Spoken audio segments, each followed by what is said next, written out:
Yeah, I think like one thing I'm keen on is to get, okay, I'm gonna frighten chat. We all braced. Is to give chat homework to do between the weeks. God. Okay, I want to tell you guys some stuff to do and see who does it right, and have you guys coming back, because I think something that I'm not ready for this. I know homework week one. It's really bullshit. But like I just think that cool something. Homework. I think something. I mean, to be fair, it is incredibly based homework, and it always will be. I promise. But something that we really lack in the online left is like any sense of linearity, any sense of progression. And like, even though good things are happening all the time, watch Positive Leftist News by Mexi. It's a really, really good show. Yeah. And she just highlights based shit that's happening new one out today. Every month she puts out just a compilation of all the base shit that's happened, all the big dubs for the left around the world, right? And it's something we are lacking generally, because we might have like a theory video about sex work because it's been a hot discussion and discourse recently, but then like next time that comes around, it's like we'll just share the same video over again. It just doesn't feel like we move anywhere, right? Yeah. That's why I want to give everyone homework. I'm sorry, everyone. Tricked you into coming here. That's what the show's all about. But like literally, sorry, anarchist, it's homework time. And then you go to bed at 9. Yeah, it's bedtime. It's fine. Bedtimes. Sorry, this is tanky bullshit. I want to read Rob's comments because Rob is a guest he's gonna be a guest on their show. Chat today's no guests. Every Sunday from here on out, we're going to do a show the same time you're watching right now, but we're going to have guests. And Rob Rousseau is going to be one of our guests. He says, check out what's happening in Kerala, India, building socialism in a state that is quite hostile to socialism. Very cool and inspiring. And we're definitely going to focus a lot, and maybe you can come on and even talk about it. Focus a lot of this show on like pointing out examples of successes, because these successes are not being shown to you. They are happening though. One of the biggest reasons that I think that, even though Bernie Sanders is a reformist, but one of the biggest reasons I think the establishment didn't want Bernie Sanders to win, it's probably not the hottest take ever, but it's because he would inspire some feeling of hope, some feeling of, hey, if we come together, we can actually do stuff. And so that it's not because he was going to increase taxes or anything. Like these things can be, these things can be blocked. These things can be undone. It's the hope of that he would inspire. It's the acts, it's the grassroots organization these are all very like communist ideas, you know, coming together as a community, not requiring an external like alienated thing, an entity, a state to like give you permission to do it or go through their channels. And so we're going to focus a lot of the show on like talking about these successes. So thanks, Rob. Absolutely. Yeah. 100%. Yeah, absolutely. Yeah. I think that just to wrap up the thing I was saying about giving people homework. Oh, someone in chat says only if you give us gold stars after. Anyone who does the homework gets a gold star. That's my promise. This is communism, baby. We got gold stars for everybody. I'll revisit this later for what today is, but I just wanted to say that it will be in a later week, like once we've talked about how to do this, to go chat with your neighbors and like link up with your local community. Not necessarily to go talk to them about communism necessarily. I mean, maybe if you guys want that, but like, but just to go and meet your neighbors will be a thing we want people to go do at a later point. It's a thing I haven't done, and I always encourage other people to do it. I'll be doing the homework that week, I promise. I'll do it. I'll put myself on the line there. But yeah, I'm sorry. Did I cut you off, Tim? Oh, I mean, that's totally kind of, like, I think where we're going anyway. Yeah, and, like, the thing is, like, I mean, if you are a communist or whatever, and you are doing these things, like, people will see you doing that. Like, I remember a buddy, Simba, they were doing some work recently. That's yo_its_Simba on Twitter. They were doing some work. I think it was with like a tenants union or something, and they were stopping refugees from getting evicted. And they were doing their whole thing with the hammer and sickle and all that kind of stuff like that. And like the people were like, glad to have their help, and they were fully stoked. It didn't like, like a lot of people think, oh, if you come out as a full commie, people will be intimidated by that. But like, no, these people were like, they were chill about it, and they were like, no, this rules, like, thank you for your help. And people will see you in your community doing that shit, and they'll be like, that's what communists are all about, That's what they're doing, and it's, I mean, one of the scariest things that Generation Identity did in recent years was they started feeding homeless people. They would go and find like specifically white homeless people. Like they would go and give free meals with like hyper fascist literature to white homeless people. It's like it doesn't when you provide for people, they don't care what your ideology is, and they will be just positively inclined to you.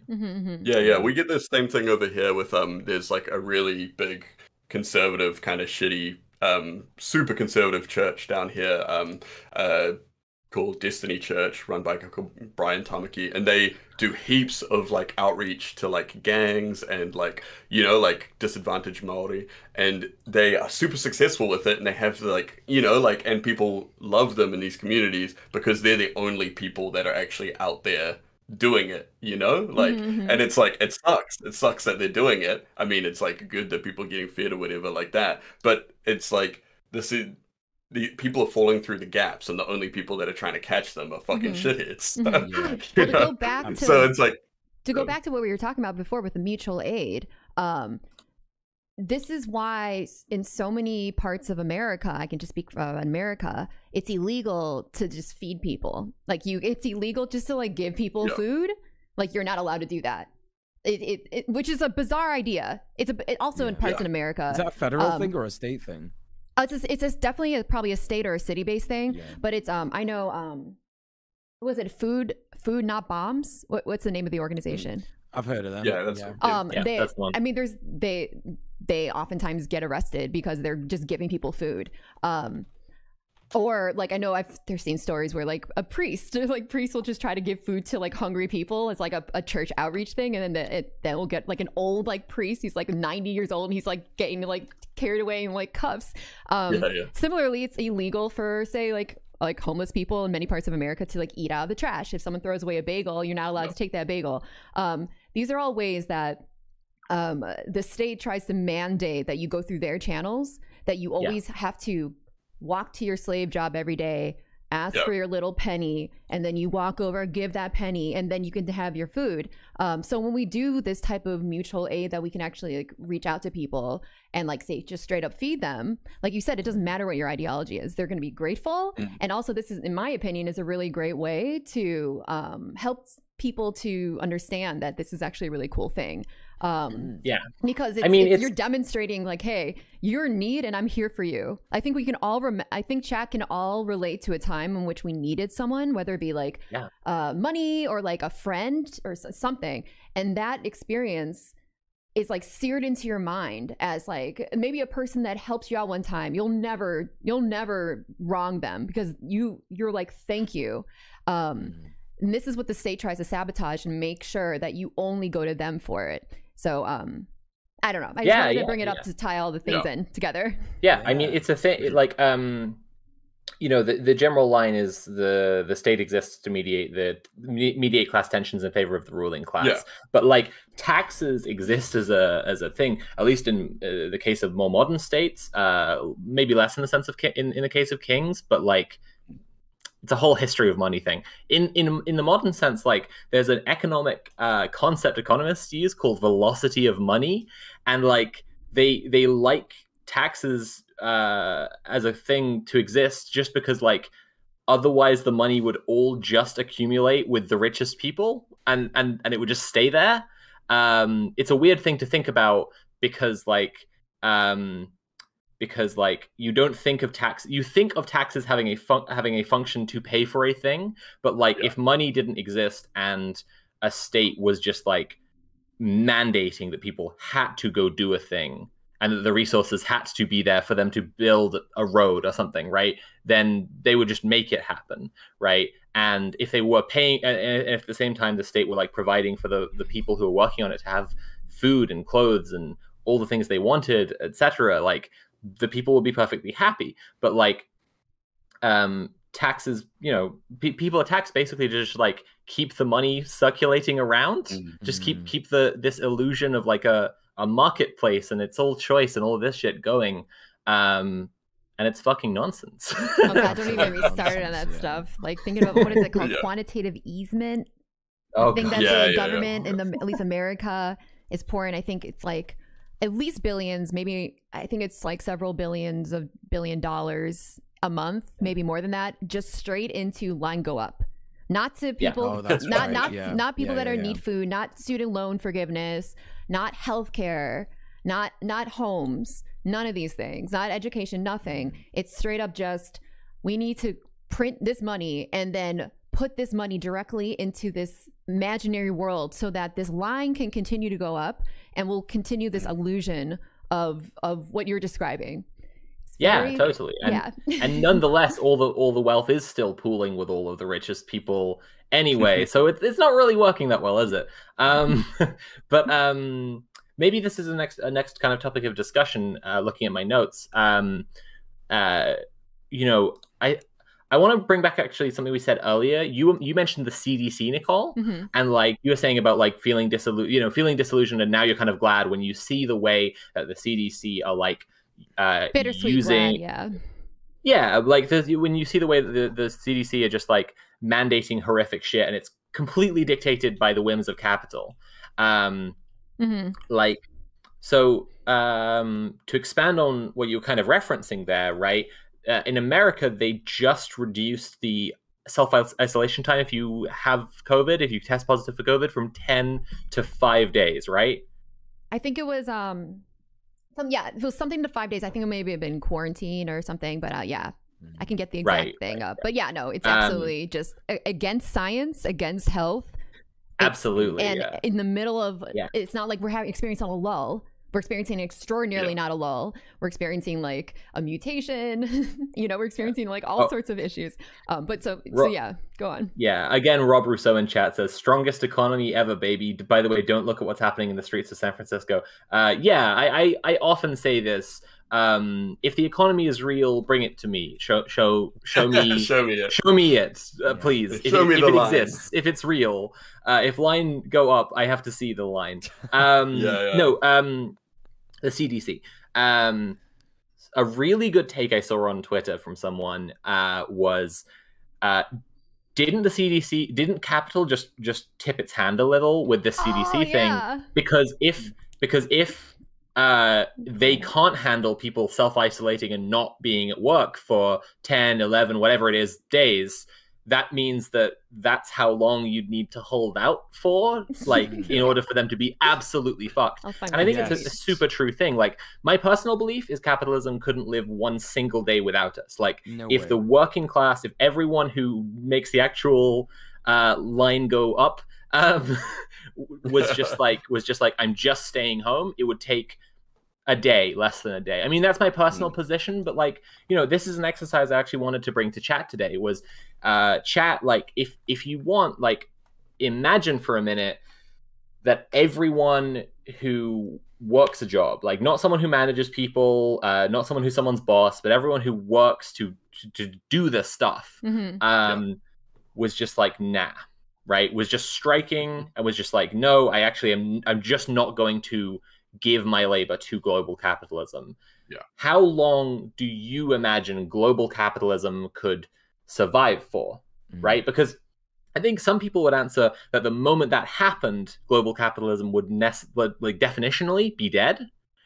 Others would say, you know, in a more realistic sense, like, they have all the wealth, they can afford to kind of hold out a little longer. This is how strikes work, right? Is like they accept their losses versus how long people can afford to strike for, and that's why people have strike funds. But if people were like, we're not striking for demands, we're striking for the sake of striking, we're just gonna form this, a little of what we've already been talking about, right? Form a massive system of mutual aid, dual power structures. We've got our own structures as people now. We have our own owned by the people power structures that provide for ourselves, and we're just gonna not, like, how long do you think capitalism could survive for? I think it's less than a day, right? And I think if we're talking about having a plan across the whole, like, you know, a whole long-term plan, like, this is a really good starting place. I'm not saying this is our plan, because again, we don't really have a plan. We're not actually here to organize anything. We're a bunch of commentators. We're a bunch of like social media influencers, and we're actually like just really reporting on what's going on. But if you want to understand what I think maybe this show is fundamentally about, like, that communism is going to happen, a great place to start is imagining how easily it could happen. And I think that, again, this exercise, this massive strike is just a really good starting place. Just imagine everyone on strike. Because last year we had the farmers' strike in India, right? And it was the largest strike in history, right? The largest strike on record. Gigantic. And like, if everyone struck at once, right? I hope everyone in chat is in agreement here. Capitalism would be over after not very long at all. Like, whatever amount of time you think it would be, it wouldn't be very long, right? And so that's where we start to devolve from there. I think that's a great starting point, right? Just think about that. And then like, maybe the three of you will have comments on this and maybe like your own kind of versions of the plan or whatever. But like, again, not plan, but like the story of what's going to happen. But like, if you imagine that as a really simplistic version of what's going to happen, you can all see that this is entirely possible. And in fact, exactly what's going to happen, right? Even in China, like, so in America, you know, the biggest growing subreddit is the anti-work subreddit. We'll definitely talk about that when we talk a little bit more, I think, about like online and social media and how it connects up to real world activism. There's a massive anti-work movement in China as well, the lie down flat and pet fish thing, which is like about people just like refusing to give their labor to state capitalism, just lie down flat, you know. I think it's a thing. People are experiencing this massive climate depression where they're just like, well, if the world's just going to end, I'm not going to like work, you know? B-Rat, I'm going to thank people really quickly. B-Rat, thanks for giving us up to Alexia Clara. Thank you. And Briss, thanks for giving us up to Defixianes. Thank you. And really great conversation in the chat right now. Chatters, you're being very good. I'm very proud of you. Very good conversation. And make sure I know there's a lot of people that have insecurities about what we're talking about. Try to be kind. Obviously, if they're bad faith, they're bad faith. Not all like vocalized insecurities about the discussion we're having are always here in good faith. Oftentimes, you know, it could be here to poke holes into like the integrity of our conversation. Right, but, like this guy's like, what are your guys' thoughts on democracy in relation to communism? That's not the discussion we're having today. We're not talking about that. Have a nice evening. See ya. Sorry. Okay, well, I think that there's a lot of. I mean, I think to be fair, there's a lot of Twitch that is focused on these types of conversations, and I think we need to keep reminding people that this is not what we're here for. We're actually doing something that's never been done before on Twitch. So if this is a novelty to some of the chatters, that's understandable. And for that reason, people are going to be trying to poke holes in this because there's a lot of people, sadly, who are invested in not doing anything. Do you know what I mean? And yeah, it's very likely. But that's okay. No, that's fine. The more important message is exactly what Nicole was saying. Yes. Chatters, be kind. The important thing is that people show up here and want to learn stuff, and more importantly, want to do stuff. Like that's what we're literally here for. Is like telling people what they can do and getting people to go away at the end of the day and do the stuff. You know. Also, I see a lot of people I see a lot of people in chat that are talking about people they would like to have on the show, because we will be having guests. And every Sunday we're gonna have the show at the same time, 2 p.m. Pacific, for about 3 hours. And so today we don't have any guests. This is just the standard hosts of the show. But if you have guest recommendations, let us know, or maybe even tell them about the show so they can be interested and we can they can contact us, whatever. So yeah, that would be great. So all of you saying, because there's so many people that are talking about different guests that they would like to see, and these are all really good recommendations. Excellent. Yeah. So sorry. And we've got so much stuff to talk about. So much stuff as well. Yeah. Lots of stuff, chat. I think Tim, were you gonna say something? I was just gonna say, do shit for me. Yeah, like to anyone that is asking questions, like like our opinion on democracy and communism and stuff like that. Like if, like I don't, like we don't want to like bum you out and be like, that's not what we're talking about today or whatever like that. Like I mean, if I'm sorry, I was mean. I'm sorry.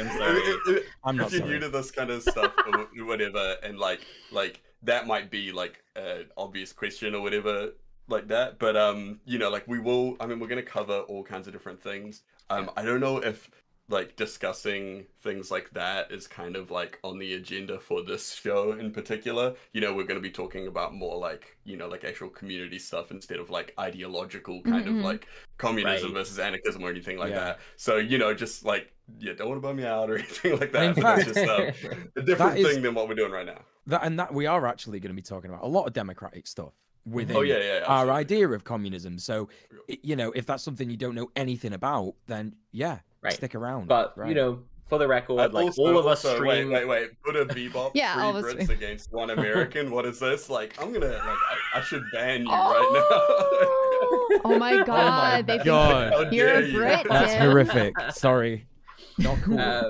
But yeah, we all have each of us have our own show. I talk about politics 5 days a week for like 7 hours a day. I know that DJ Mule, Conquest of Dread, they all have their shows. Conquest of Dread does more, I think, more gaming, but you still talk about politics plenty. So you can always check our shows out and talk to us about these ideas further. But we're trying to do something different this time. We're trying to actually instead of all of the like, you know, kind of more, I don't know.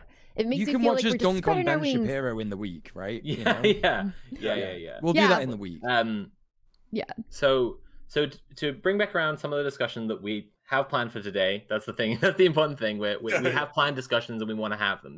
Those are the topics each week. Audience participation will come in when it comes in. Your homework, that's an important participation. The rest is us. And if you want to interact with us, there's all the rest of the time. But bringing back around the discussion for today, I saw someone in chat saying that they have a community garden up the road from them. And I think it's important to understand a distinction between community gardens and gardening and growing food for mutual aid, but I'm gonna make this point but then counter myself. So I'm not just being harsh on this person. Community gardens are often actually something that, while giving the appearance of like a knit community that are feeding each other and whatever, like don't produce enough food to actually like feed people all the time, and do create a very like middle class, comfy aesthetic that helps to gentrify a neighborhood. Whereas like seizing bits of abandoned land and using it for the intent purpose of actually feeding people who are hungry, known as guerrilla gardening. There's sometimes urban reclamation where people are trying to turn abandoned places into more beautiful spaces rather than trying to farm from them. You know, that's more what we're talking about. But I want to reiterate the thing I said earlier about how there's kind of a sliding scale from one thing to another, right? While I've said this is this and this is this, they are connected, right? And it's like I was saying about like tenants unions, eviction resistance, squatting, abolition of private property, right? You can see these things as being on a track, and actually like community gardening can still be a great start. I'm not actually just being down on community gardening. I'm trying to say that like while it can have that effect and can just be a gentrifying force, if there's nothing else, it's a great place to start. If you and a bunch of comrades are into your community garden together, and then like the next thing you're doing is like, this is cool, but we want to actually feed people and this garden isn't big enough, and you decide to go like find some land and fucking deliberately grow stuff there for the sake of feeding hungry people, that fucking rocks. Like, so again, not just trying to be down on that person, just trying to talk about like the perspective we want to have here, right? Which is that there are things that are entrenched in the existing system. Community gardens are a great example because they are entrenched in the existing system. And then there's on the other end communists who are feeding each other as a community. Right? Interesting. Jameson says great first episode so far. Will this be put up on YouTube? Yes. So on my YouTube channel, !YouTube, you can anytime you want to, ! YouTube or ! YT. My channel is called Bad Bunny Official Clips. We'll be putting these on that channel. I'm going to warn you all, I am going to be doing rebranding one of these days. Hopefully pretty soon, because it's just really hard to find there's just too much Bad Bunny, the Puerto Rican rapper, and Bad Bunny, the internet person, but then it's really hard to find me, and lots of people hate me, and so they make all sorts of videos that kind of drown out my videos. And so basically, so just keep that in mind. But at this moment, And the URL will always be available in my stream chat and all my panels and my Twitch and my Twitter and so on and so forth. So !YT, subscribe to that, and we will have these all up in a specific playlist for you all to be able to access later. So yeah, I mean, it's... Sorry, go on, Tim, if you want. I was going to say, yeah, about the community garden things, like, I think some people have mentioned in chat, like, sorry, just, like, the whole thing about, like, sometimes something like that can seem, like, really cool, but is actually kind of just a tool for gentrification and stuff like that. Right. So, yeah, like, you know, there's, like, a huge difference between, like, a little, you know, urban oasis where people can get a little bit of kale or whatever, to, like, you know, like, actually, like, you know, building proper gardens and all that kind of stuff, and that's more part of the like the mutual aid stuff that we're going to get back to. But I just saw some people talking about stuff like that in chat, and I just wanted to totally. I mean, I think like the Persian for garden was paradisoi, which is where we get our word paradise from, because like the idea of a garden is about like a luxury space, and like in our you know, in the American empire that we live in, right, with the dream of the white picket fence, like we're all supposed to be entitled to our own little paradise. And I think that like thinking about the distinction between a community garden and a community farm would be like maybe the cleanest distinction you can make. Like this one is for some people to enjoy, this one is for some people to get fed, right? Yeah. And I think like there's also like when you start thinking about a lot of this stuff, like, and you'll see why a lot of the really good organizations kind of address, you know, like they may be like just like, you know, a prison abolition organization or something like that, but they might also have, you know, like official stances on land reform and things like that. Is because once you start kind of looking into these things, you realize how it's all kind of connected, you know, like the way that people utilize land, the way that land is owned under kind of, you know, capitalism or whatever like that. It's tied into these things. It stops people from being like the commodification of the land stops things like communal gardens kind of thing from happening. Yeah, because totally. Once that, you know, like it's like a domino thing. It's like once you start changing the way that we relate to this, then, you know, like the whole thing just, you know, like the house of cards starts waving a little bit. Exactly. So I think like it's good to keep a lot of that stuff in mind when you're looking at organizations and stuff. And same thing with like unions and stuff. Just absolutely, you know, you kind of I also just want to shout out. I just saw them in the chat. Extremely Online Left. I just put a link to their Twitch channel. I just saw that they were chatting away in there. Please do. Australian. A great Australian leftist Twitch channel that they mentioned in there that they get on, you know, like Commie Party members and like union organizers and stuff like that. And they're I think they're in Australia, I think maybe Melbourne off the top of my head. I can't remember. I've tuned it a couple times. They're really good. I love that, like on a local level, like organizing something like that is something that, you know, like a lot of people can do, you know, like if you're already, you know, doing stuff on Twitch or whatever. You could get together with some local friends that you're all in the same buzz and you could do something like that. Like that's awesome. Sorry, I just wanted to shout them out. No, I appreciate it. No. And that's an important thing, as well as people who like, oh, you know, you all in chat recognize from being like online lefty faces, Rob Rousseau again, shout out, like, you know, other people who will be on because they're our pals and they're well known. We will definitely be putting a big focus into having people on who are doing incredibly based shit and like, frankly, exciting opportunity chat. Like, if you do some incredibly based shit, we probably want to hear about it. So like, if you want to be on the show, like, go do something incredibly based. Yeah, totally. What's that Wikipedia list of revolutions? Like, this is incomplete. You can help by expanding. Sorry, Nicole, I think I cut you off. No. I was just going to thank people for the subs. I just also want to mention that Rob Rousseau has gotten like 5 shout outs in this one stream. And now it's 6. Shout out my boy, Rob Rousseau. This is number 6. Makes me, I'm disgusted. I'm vomiting right now. Capital. Okay, if you're thanking the chatters, I'm going to run to the loo. Okay. So, as I was saying. Yeah. No, go on. Yeah, no. I was gonna bring it back. I was gonna bring it back to like the discussion about community gardens, and really want to briefly say that although I think what we were saying before is it's so true. I know, right? Thank you. Very good points.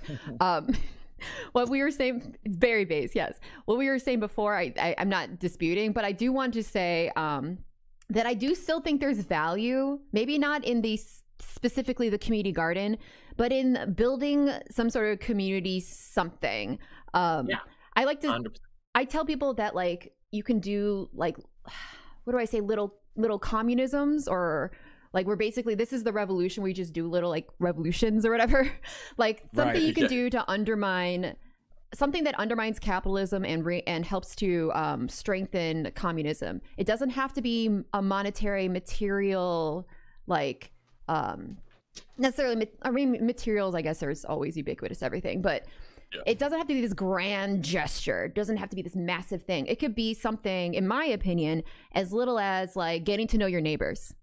You get to know them. What's their name? They exchange numbers. Maybe if they need something, you give it to them, and then you have this like exchange. It's not a community.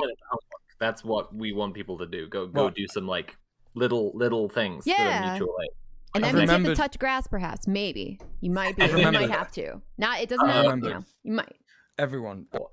Something that I will doubtless say 1,000 times on this show is that the hippie movement is represented in popular media as this ineffectual, lovey-dovey, drug-addled, free, open your mind, so on and so forth.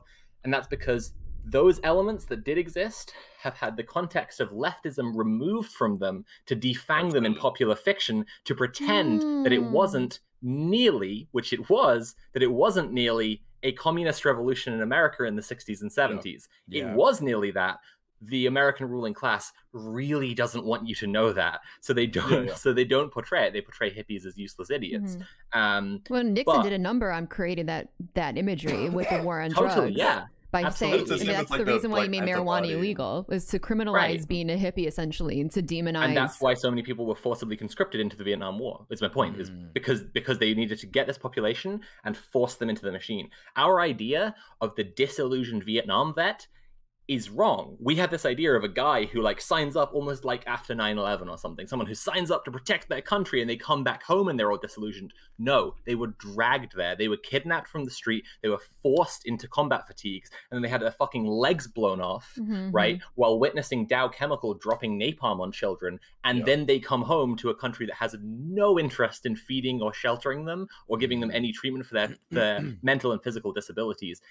They're being treated like the enemy and like prisoners of war by their own country, because they're prisoners of the class war. Sorry about that tangent.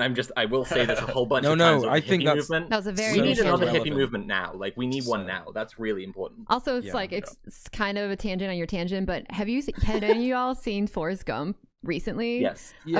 So I didn't see Forrest Gump. I saw Forrest Gump when I was younger. Chad, have you? Have you seen it recently, Chad? Because I know a lot of us saw it when we were younger. I'm 36, so this is when I say younger, that's what I mean. Younger, like, I don't know, 15 years ago, whatever. I haven't watched it recently, but I watched Renegade Cuts. He made a video essay on it. Nice. And, like, I had no idea how much propaganda, like boomer, anti-communist, anti-Black Panther. Like at one point they show Jenny. Jenny is supposed to be like a communist, or not communist. She's supposed to be a hippie, but I think she's coded for a communist because she's like peace and stuff. But she like turns to drugs. She gets HIV, and then she's hangs out with the Black Panthers, who's like slapping her in the face and beating her. Yeah. And then like it's astounding, like so much of this anti-hippie, anti-communist propaganda. I know like a lot of you don't need to hear this, but like just to reiterate to anyone who doesn't know, it's so remarkably been just like it's just everywhere, and you don't realize it until you're like, holy shit, this is like my whole childhood has been anti-communism. I was talking to Sophie about this earlier. I watched yesterday They Live. Yeah, which I'm sure lots of you know. John Carpenter, fantastic director, but They Live is basically, so I think a lot of people took They Live the wrong way. I think a lot of people were like, yeah, it's like a conspiracy and there's like lizard people and aliens like ruling us kind of thing, right? That's, for those of you that don't know, that's the plot of the film. There's aliens who are controlling everyone, but when they say they're controlling everyone, they're actually controlling capitalism, and they're actually sort of, you know, getting people to obey and consume and stay asleep and not question authority and stuff like that. And I was talking to Sophie before, and it hit me yesterday when I was watching it, that the only reason that John Carpenter made those antagonists aliens is because he couldn't say that it was capitalism. Yeah, he wasn't allowed. Yeah, like you can't. They would have not got to the studio. They would have not got past the editors or the production studio, all that stuff. Yeah, 100%. We well, you know that our popular conception of historical revisionism is literally Stalin editing people out of photos. Right. You know how in Forrest Gump they edit Forrest Gump into into a bunch of photos and footage? It's because it's historical revisionism. They're literally they're like, hey, remember history this way instead. Remember it like this. It's like you're seeing edited footage of history, and you don't. It doesn't occur to you like, yeah, I'm seeing an edited footage of history. You know? Yeah, for sure. Thank you, Ghost. Here's the Forrest Gump link, Renegade Cut. Renegade Cut is like an incredibly cool person, very like a really, like, he's like a sweetheart. He's a friend of mine. He makes fantastic content. So that's the video that we were talking about. And thank you, chatters, for like writing the titles of the books that Sophie is recommending like in the chat, because I just can't. I'm trying to like put stuff on screen and stuff, and I really appreciate when you all do that, because then, you know, I just can't do it all. So thank you for pitching in. I appreciate it. Thanks for being a community, you know, working together. Look at that. Incredible. Yeah. I'm just hitting you with too many cool books. Okay, I am actually just gonna have to leave. I just put some things in our mod chat sort of thing. But thank you all for tuning in for the first stream. It's been amazing. Like, I'm loving the response so far. Thanks for hanging out and everything like that. I'm gonna mute my thing and turn my video off. But maybe if you can leave the window. Yeah. If not, it's okay. Like, and when Tim's back next week, we're going to talk about charity versus mutual aid, the distinction, and why mutual aid matters so much. It's going to be really cool. Yeah, absolutely. So thanks everyone for hanging out, and I will see you then. Everyone say bye to Tim. Bye. Everyone's chat say thank you. Making sure chat behaves themselves. Hey, cool. All right, I'll see you later. See you later, Tim. But since we're talking about topics, one thing that we could talk about, or I at least want to note, is that like I'd say we're open to what people want to learn about, because like we're obviously always learning, and I think it's worth just acknowledging that like if people. I already said, if you're doing something, if you in chat are someone who's doing something incredibly based and you're just like feeding people, or you're like, one of the organizing interviews I'm going to do is with Common Humanity Collective, who have made masks and have made air purifiers to help people under the pandemic, right? If you're doing shit like that, like, you know, reach out to us on Twitter. The Twitter for Red Planet is red_planet_TV, or, you know, all of our Twitters individually. If you, I don't know, have a favorite host you want to contact. But like you know, we're also open, I think, to like, you know, to what people want to learn about, and if people are particularly keen on stuff. You know, I saw already a suggestion for like a guest for a discussion of Kerala in India. You know, and Kerala in India isn't something that we had on the books yet, but like it's absolutely a topic that we should discuss. So I just want to say that we're open to those suggestions. I think that's important. Yeah, there's also like great things happening all the time, and this is, you know, another aspect of the show as well. So like if you hear about something, you know, dope, then yeah, we want to hear about that too, I guess. You know what I mean? Like, we're not gonna always like focus on it all the time, but right. Like I was like just Googling them because I was thinking of other sort of, you know, revolutionary stuff around the world. And there's the Sudanese protests, and, you know, there's been a development in that today. The Prime Minister has resigned. Oh, shit. Yeah, it's pro-democracy protests are, you know, getting sort of more and more intense and stuff like that. So, you know, there's you can find it. It's out there. It happens. It's just that if you're always tuned into the BBC, you know, the They Live signal tower, you know, that's why it's important to seize the means of communication, yeah, which is what we're trying to do here, right? Yeah, absolutely. We're trying to create our own communication here, where we're talking to you about the stuff that really matters and the stuff you care about. So if the stuff you care about, we're not talking about it, like you know, let us know. But if it's like Hassan's house, I'm sorry for saying the cursed words. I know, I'm just gonna shut down the channel immediately. Didn't think I'd be laughing that much on this stream, honestly. And I don't know if you want to touch upon this at all, Soph, because this is totally all you. But one of the most awesome things that Soph has ever said to me is about building leftist culture. Yeah, and I think you can apply this to that question, because in the same way that we, your hosts here, are sort of, you know, trying to seize the means of communication. That's a very, like, and I'm not just saying this to make me feel like I'm doing something, or my co-hosts, but we are effectively, there is a need for this. There is a need for this. We have to do our best to try and, you know, have a broadcast for the people, by the people, right? So in the same way that we're doing that, there are also many other different avenues. And it could be as something as simple as like making leftist art. Do you know what I mean? Or like making leftist music, or you know, shit like that. You know what I mean? Like here in the UK, like the Socialist Workers' Party, who have a ton of shit wrong with them, don't trust parties, especially ones that have a bunch of gammon in them. But they make, like, mass manufacture tons of signs, which they have stalls that they just hand out tons of signs at protests. So again, revisiting protests, but I want to add on something to protests in a second. You know, if you wanted your kids to be involved in something, and contribute and, you know, like really add something to something, a fun creative thing that kids will be super into is making a ton of a ton of signs that you give out to random strangers. Like if you wanted to involve kids in a protest in a way, and more on an organizing side, exactly like what Mule's saying, there's a practical example of something that's more like you at home could get a bunch of like craft supplies, and you and your kids could just have fun making the same, you know, the same sign over and over again, or loads of different signs. If, you know, kids are creative, they love to come up with shit. Yes. Like, you know, and then just give them out to strangers for free to help with the protest. You know, that's a thing that you can do. That's a cool thing. And then there's a bunch of other stuff that is, you know, more directly helping people, exactly like Mule was saying. But the broader thing here, I think, is like what Nicole was saying about like about the problem with protest culture and people thinking that they're doing stuff going to protests. It relates back to that Kwame Ture quote where the OG, the late great, said, you know, there's a difference that we need to understand between mobilizing and organizing, right? Martin Luther King was a great mobilizer. Malcolm X was a great organizer. To be a great organizer, you have to be a good mobilizer, but if you're a mobilizer, you're not necessarily an organizer. Right.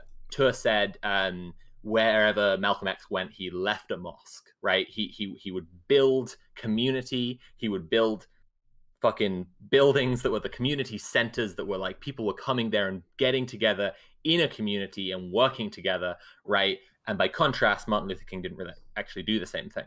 And that's I think it plays into what Nicole was saying. Like, you know, people thinking that they're doing loads by going and attending big marches and stuff. Mm-hmm. It isn't actually the most of what helps people. Right. And in the coming weeks, we will talk about various examples of legal, safe, civil disobedience that would be kid-friendly.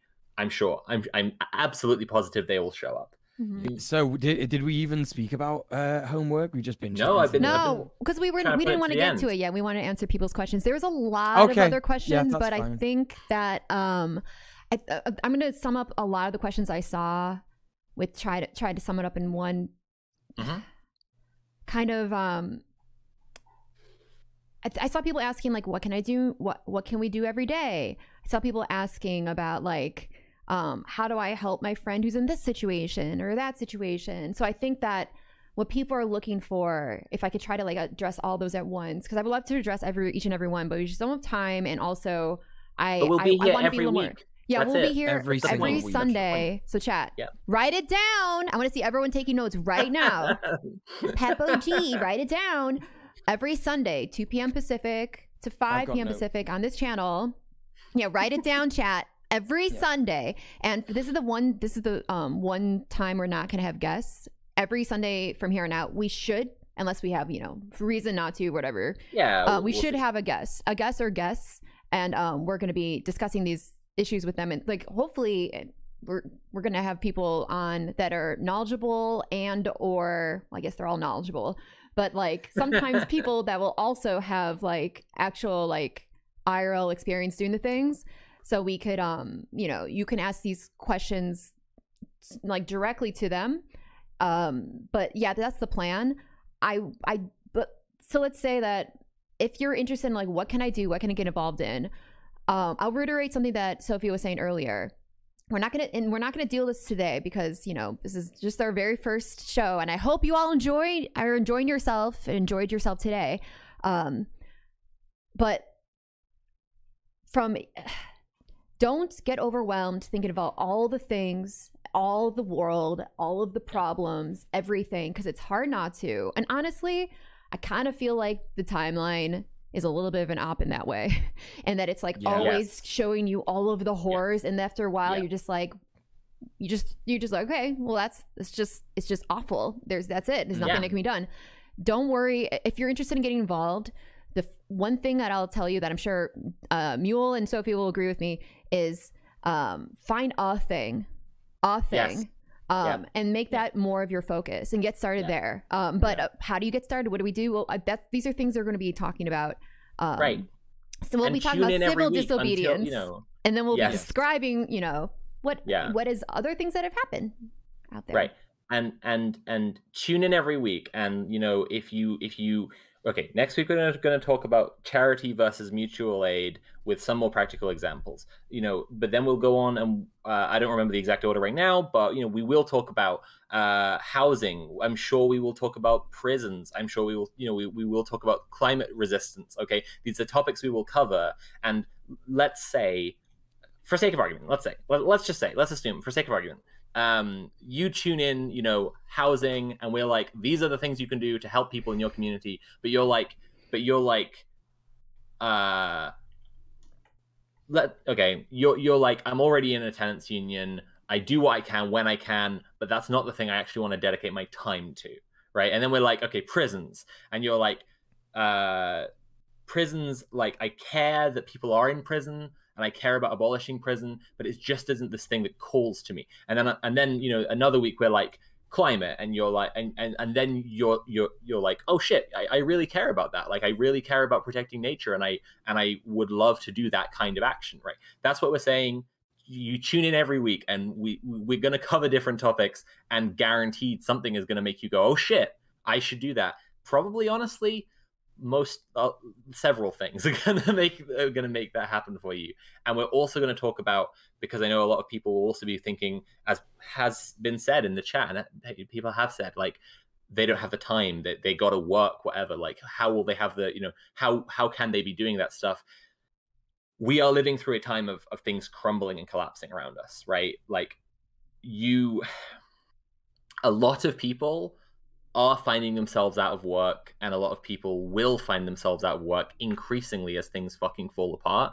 And I know that's not the hopium answer, like I've been trying to give people, like, uplifting things, but like the fact is, for a lot of people, they're going to get pushed.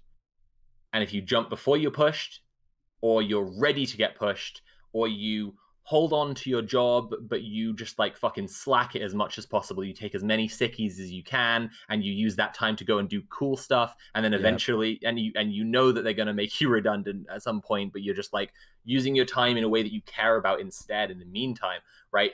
It's about organizing, knowing that worse shit is coming, right? Because it is coming. And like, so I would basically turn the thing around, right? And say, like, you're worried, like you want to do something, but you got to work. I would say, like, you don't know that capitalism is going to carry on providing for you in that way. In fact, it's quite likely it's going to stop. Like, it's getting fucking worse all the time in that regard. Yeah. So if you put your energies into finding ways that you can be provided for outside of that, and other people can be provided for outside of that too, right? You'll be ready when that shit comes. And that's you got to reframe it in your mind. You got to think of what you know is coming and get ready for it, right? And saying, like, I got to work, so blah blah blah, isn't necessarily being ready for it. There are other people, by the way, and I just want to highlight this for a second. There are definitely people who are comfortable, are going to keep their job and have like fairly well paying jobs and so on. And I know a lot of people like that who are lefties who get the money from that and they put it right into loads of leftist projects, that's based as hell and awesome. Like, I'm not, you know, I'm not telling absolutely everyone right this moment to quit their jobs. And in specific, there are people who are genuinely like helping out a load of shit with their position that they're in, and that's cool too. And also, Pinkland says you can also microdose communism by shitting on the clock. That's right. That's true. That's a good. It is a very thing you gotta accessible think of. for people.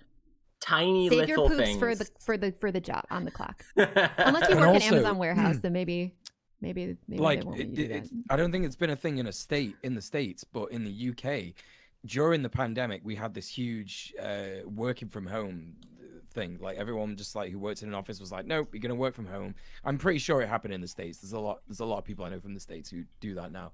But it's so like interesting that they are desperate for everybody to go back into the office where they can be like looked at and watched all the time. Because during the pandemic, there was a really big thing that happened. The pandemic's still fucking going on, and they're still trying to force people back to work. This is it, right?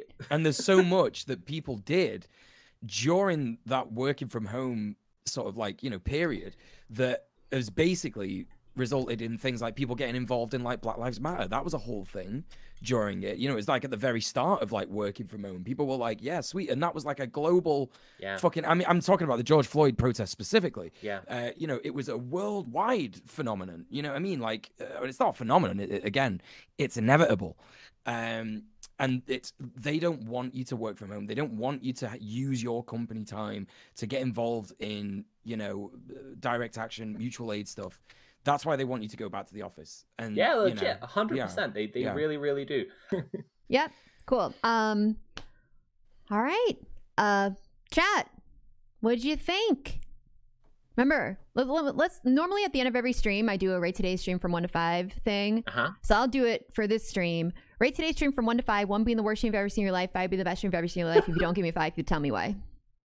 6? Oh, you got a 6? That's pretty 5. 10 there. See, if they don't give you a 5, they have to explain themselves. It's already a. What? Yo, people look love how this happy shit. they are. Let's fucking go. 500. My goodness. Oh my god. Wow. Thank you, chatters. What a bunch of sweet chatters. Well, I had a really great time. Yeah. And I swear to God. I had a really great time. Yeah, so chat, this video, the stream will be available on my channel in VODs. I'll probably make a playlist. I'll probably try to do that so it's like always there. But it'll also be on my YouTube. So !point YouTube. It's Bad Bunny official clips. I will probably be rebranding in the next coming weeks, maybe. So I'll keep y'all posted on that. But make sure you follow our Twitter, which is Red Planet. It's twitter.com/Planet_TV. Yeah. Red_Planet_TV. That's the one. And and next week. Oh, sorry. Yeah, and so and also make sure that you follow all of us on Twitter as well. So my Twitter is Bad Bunny Twitch. !point Twitter if you want that Twitter. Sophie, what's your Twitter? It's Sophie_FRM_Mars because I'm Sophie from Mars. And if you're looking for me on any platform, that's the name, not necessarily like that, but it's Sophie from Mars. And you can contact us about the show if you want, if there's guests you want us to have on, if there's topics you think we should talk about. We won't be able to get to all the questions, all the comments, but I do want y'all to feel free. This is my personal opinion. I don't know about the rest of you. I want y'all to feel free to reach out to us so we can, because this is not like this isn't supposed to be some like, you know, celebrity thing. This is like, we're actually like working together. It's just that we happen to be the faces of this particular show. And it's no secret that I'm a big fan of Robert Evans. It's no secret that this show takes inspiration from It Could Happen Here. And one of the coolest things they've done is they talked about school boards and the struggle going on against QAnon freaks in school boards right now. Right. In the following week, they had a guy on who was in a school board and was engaged in that kind of struggle against the QAnon freaks and talked to an audience member about that stuff. That's incredibly cool, and I'd love to do shit like that. So genuinely, like, if we talk about something and then you go get involved and you want to talk about your experience, or if you've already been involved in something for a long time and want to talk about your experience, I'd fucking love to hear from you. Seriously. Also, DJ Mule. I mean, some people already posted your Twitter, but if you could put yes, you can find my Twitter in the chat. It's DJ Mule, exactly as it's spelled, underneath my head, but with an underscore afterwards. Yeah. So DJ Mule _ awesome. Swift Arrow, thank you for the resub for 3 months. I really appreciate it. And one last thing, Rinky Ding says that they would love a schedule.